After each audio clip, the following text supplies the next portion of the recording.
first principle is balance. Balance refers to how the weight in an artwork is distributed. If the weight and the elements on both sides of the artwork are exactly the same, that's called symmetrical balance. When balance is arranged from the center point of the artwork, that's called radial balance. Radial balance and symmetrical balance create a feeling of stability, but sometimes an artist uses asymmetrical balance. Asymmetrical balance is going to be slightly different on one side than the other. It can create a dynamic and interesting composition. The next principle is pattern.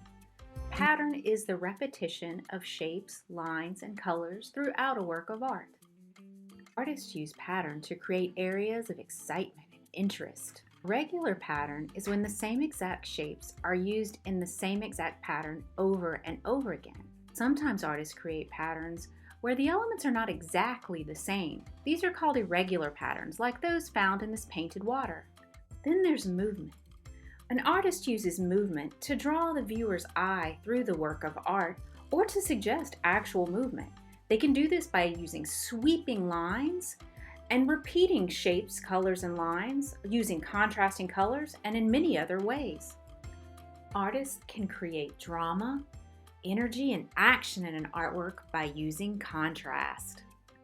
They can do this by using complementary colors in a painting that contrast, like this red and green.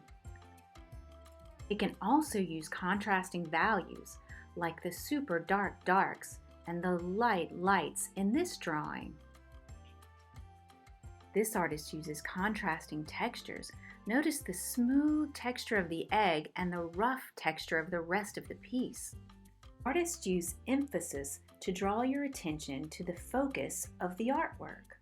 Here, the artists use lines that point to or converge on the main subject of the painting. Another way to emphasize the focal point of your painting is to isolate it or put it in a place all by itself, like this hummingbird, which is the focal point of the painting, how the hummingbird became the sun. Artists use unity to create a sense of wholeness or cohesion in a work of art. For example, this artist repeats the circle throughout the piece, but in a variety of sizes. This artist ties the work together by using similar colors, but she uses a variety of materials to create the work to keep it from becoming static and boring.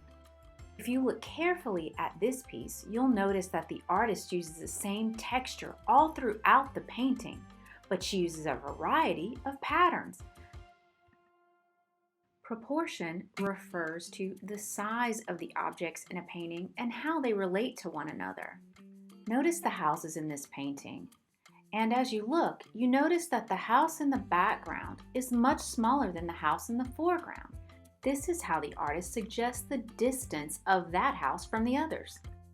This artist is trying to communicate the importance of the harvest, and so he's made this bowl of fruit very, very large.